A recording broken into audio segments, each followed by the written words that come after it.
Nerds of the Round this is. Another episode we are doing.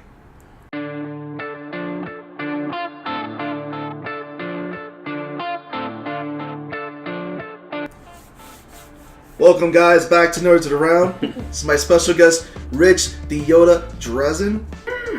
And on my left, I have Antonio joining us again for another episode. And if you haven't guessed it already by Rich, we're going to be talking about Star Wars. Now, this is going to be a free-for-all episode about Star Wars. What do you guys feel about where this franchise is going right now with Disney and Star Wars? I'm digging it. I think this new trilogy is way better than the prequel trilogy. That goes without saying. No, but I think what I really like for this Star Wars is that it's the Star Wars for the next generation of fans. It's their Star Wars. There isn't a lot of lingering characters and arcs that us older fans had. Where in the prequels, it was like, yeah, it was for new kids, but it's really, we're going to tell you about Darth Vader. So I'm enjoying it. I'm excited to see what they do for the last movie and how J.J. Abrams is going to do what he has to do after Rian Johnson just did what he wanted to do. He did. But it'll be exciting to see in 2 years. How are you feeling, Rich? How are you feeling about this? Well, when I think of Star Wars, I think of A New Hope, Empire Strikes Back, and Return of the Jedi, and beyond that, I have no interest in Star Wars whatsoever. Have you not seen Rogue One? Rogue One was pretty good. It gave us the Darth Vader scene we wanted. Yes. Well, I kind of went rogue and didn't see it, but I decided to join in on this as a rebuttal, I guess. But I feel where you're coming from. A lot of people love the originals. I feel like when we got the prequels, it should have went the way of the E.T. game where someone should have took all the footage. Do it in substance. Just no. Just go out to the middle of the Nevada desert and bury it. Actually, true story. 5 million cartridges. Yeah. True story. Yeah, we went to Italy and we got to go to the video game museum. If you're ever in Italy, there is a video game museum in Rome, Italy. Oh my god, that was just found by accident. And they actually had one of the unburied copies of E.T. I am serious. That's it was great. on display. Fan theories, I feel kills it for fans because we have all these things we want to see happen. We want to see, Han and Leia, where they're going, their kids and all that. We want to see Luke Skywalker become the ultimate superhero. We want to see Chewbacca babies. Maybe that's you. Maybe that is me. Maybe that's you by yourself. There's some of you out there. Well, technically we did have that though. Let's talk about the horrible Star Wars special, Christmas special. God. The cartoon. I haven't seen the whole special, but I have seen the cartoon. Talk about the live action. Talk about the live action where... I haven't seen that garbage. I've heard so many bad things that I just stayed away from the holiday special. Well, it's bad. because I think it was only released on VHS, and unofficially, mind you. They have it for streaming now. Oh, yeah. We got introduced to Chewbacca's father-in-law, Chewbacca's wife, and Chewbacca's son. I kid you. This movie was pure sex. We watched maybe like the first 5 minutes of the movie and we just like shut it off because the insanity about this. First of all, there is no subtitles and all you see is Chewbacca's son, wife, and father-in-law talking.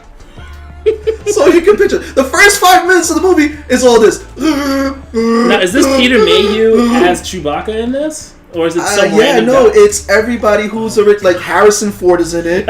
Mark Hamill is in it. Everybody who's been in Star Wars is in this freaking... even James Earl Jones voicing Darth Vader, who we get a quick... I'm like, oh my god. And the whole thing is that Han is trying to get Chewie home for their thing that they call for Christmas, because Chewie hasn't been home to see his family. Hey Disney, you got a special on your hands. Don't remake this. Please don't. When you talk about movies that have to be buried, like the E.T. game, that has to be buried. Disney is letting Tim Burton remake Dumbo. I didn't even know that was a thing. It is. And I'm not scared. Reminded me. That's pretty freaky. We're gonna get dark Dumbo. We're gonna emo Dumbo. Oh my god, he's gonna put eyeliner on. You're gonna see what's her face. You're gonna see Jack Skeleton pop out somewhere. He flies. Oh my god, he flies. What's this? Elephants everywhere. Star Wars versus Star Trek fans. I mean, let's go with that a little bit, where that can go. I don't understand what the point is. I don't understand why there's a... Why can't you just like both? Why can't you just like Star Wars, which has no grip on science fiction and science? It's just a space opera. And then Star Trek is science fiction. And they use things that are researched and that you can learn about. Just enjoy them both. That's my take on that fan base. I like both. So yeah, I like both too. I mean, Rich, what's your take on this fan base? I know you've seen some with your whole you've been to different conventions and all that too. So I know you've seen a lot of. Star Trek, Star Wars crossover. Ooh. Call it Trek Wars. Trek Wars. But where does that leave Worf?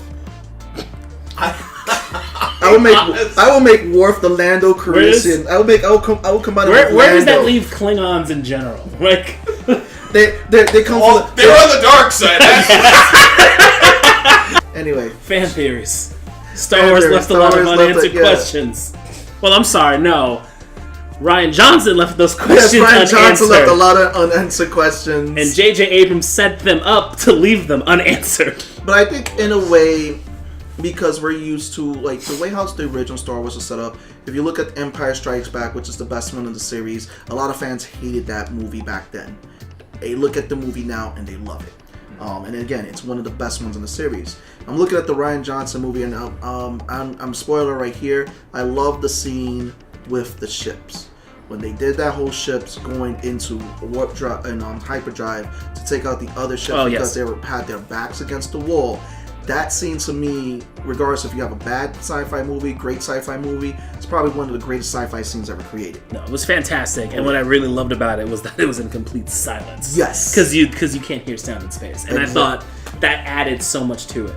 Also, too, they added this. Rian Johnson added, because people are like, what happened with the Knights of Ren? They're supposed to protect the Emperor. He goes, I didn't want to use the Knights of Ren because they would have been wasted in the movie. Mm-hmm. So he rather had created that guard so that this way they get, he's not wasting the Knights of Ren. I mean, a cool battle scene. Oh, yeah. It would have been a great battle scene, but I feel like he still got a great battle scene with Kylo and Rey back to back. And this was more of Kylo Ren, because I feel Kylo Ren was in the shadow of being a Vader wannabe, because he was answering to his Emperor, who we know nothing about, who we'll probably find out more about later, because again, unanswered questions. But for the way he stepped up and killed the Emperor right there and then, teaming up with Rey, kind of showed you the conflict that is in Kylo Ren. He is more conflicted than Darth Vader ever was as a character, because it's like he's just crazy. He has, and then also too, I love the broken Luke Skywalker. Talk about that. I thought that was a really good take on Luke, because you're right. You're so used to the books that came out and even video games that came out, like the Jedi Knight series. They portrayed Luke as the next Yoda. He had a whole Jedi Academy and he was the leader. And in this one, he's just a broken old man who made some mistakes, and the weight of the world fell on him. It broke him. And I think it was great. I wish we had him more. I wish he didn't go. I wish he didn't become one with the Force. And he definitely had some milk. Yes. If we have to talk about anything, we need to talk about this. I'm not gonna even touch up on it because the internet's hit that already with the milk with Luke Skywalker. But yeah, no, I think of all the changes and all the directions that Last Jedi went in, I think making Luke a broken character was a good direction. Yeah, and I can ultimately say that. At first, Mark Hamill didn't feel that way. And then he changed his tone. Yeah. After he saw the movie, he changed his tone, saw how Luke was portrayed. And again, it's like this. I feel, and to kind of piggyback off what you said, I feel if we had a Luke that was put together, it would have been boring. The fact that he had taken this risk, went this route, and I think that's what we got at the end, is that he was already broken when we met him. Yeah. And then to learn why he had become so broken at that time was because, again, he failed. And even the whole scene they had him with Yoda, and Yoda was like, you're too much into the text and all that, and I burned down that tree, the Jedi tree. It was like, you're thinking too much about it, you have to move on. And then it was a passing of the baton to Rey, who was the next, who was, again, the last Jedi, the New Hope. So it's kind of like, again, trying to tell Star Wars fans in a way, it's no longer the story about Han, it's no longer the story about Luke, it's no longer the story about Leia. It's the story about Rey, it's the story about Kylo, it's the story about all these new characters we've been introduced. It's their story. I feel this last role as Luke Skywalker right now, I think it was a great performance. Again, he was conflicted about it, like, he didn't like it in the beginning, then he said, after I saw the movie, I really feel like this was a great portrayal of Luke Skywalker. I mean, probably some people are not going to agree with me, that's fine, agree to disagree. Let's look at the books as an alternate dimension. This is another telling of the story. My favorite Star Wars character, if I had to pick one, is Jar Jar Binks, so inflict your hate upon me, if you must. Inflict any hate whatsoever. I'm sorry. Jar Jar Binks always will come off to me as a poor man Rasta. Oh my god, he doesn't even deserve it. Like, Misa got He it. doesn't even deserve that. They address him in one of the books in between, I believe, with the Last Jedi and the Force Awakens. He's like a juggler. He got outcasted by the Gungans. Oh yeah, because he voted for Palpatine to be the Emperor. It could have been worse. I could have picked Porgs. But Porgs aren't that bad, and actually, the thing with Porgs Porgs... were cuter. No, but the thing with Porgs... Well, Porgs were used very sparingly. Yeah. But the things about Porgs were is that they were actually puffins on the island that they couldn't get them out of the shots. So they turned them into Porgs. Really? Yes! Oh wow, Yeah, I didn't know that. Yeah, that's what it was. They kept... Puffins were just in the shots. The one thing aside from Darth Maul, the one thing that Episode 1 did give us was Liam Neeson as a Jedi. Yes. And you can't leave that alone. And Qui-Gon was awesome. Yeah, he was. That movie was a train wreck, but I will agree. Yeah. And also, they gave us Ewan McGregor, and I think he was a great Obi-Wan. I think he was good too. I mean, I watched his movie. Back. Yeah. My first knowing of who Ewan McGregor was Star Wars. But then I saw Moulin Rouge, and I was like, Obi-Wan can sing! Oh yeah! Here we It are. has the voice of it. Wolverine can sing too. Wolverine. Actually, do you want to know what? Give me both of them in Broadway with Lin-Manuel Miranda. Oh my god, I would love that. Ewan McGregor, Hugh Jackman, Lin-Manuel Miranda. Okay. Let's go! As Mike Mayhem would say, cut the check. For Poops and Giggles, what obscure voice would you like to hear come out of Darth Vader? Oh my god. I'm gonna pick this one right away. This one had Rich walking away. I'm gonna pick Kermit the Frog. Can you imagine that? Darth Vader speaking like he was Kermit the Frog. Kermit the Frog here. Your lack of faith is disturbing.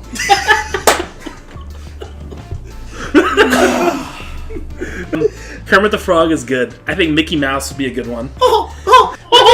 He is already leader of the dark side. Rich, let's start at the beginning. And by the beginning, I mean episode 4. Yeah, of course. Are we talking about when he walks in on the cruiser No. to get Leia? Is that like we're envisioning? And then they blow up her planet. No other words of dialogue, no other reaction, just Darth Vader going.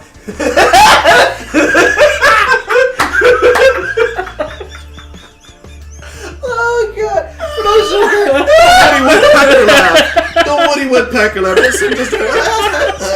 Oh my universe!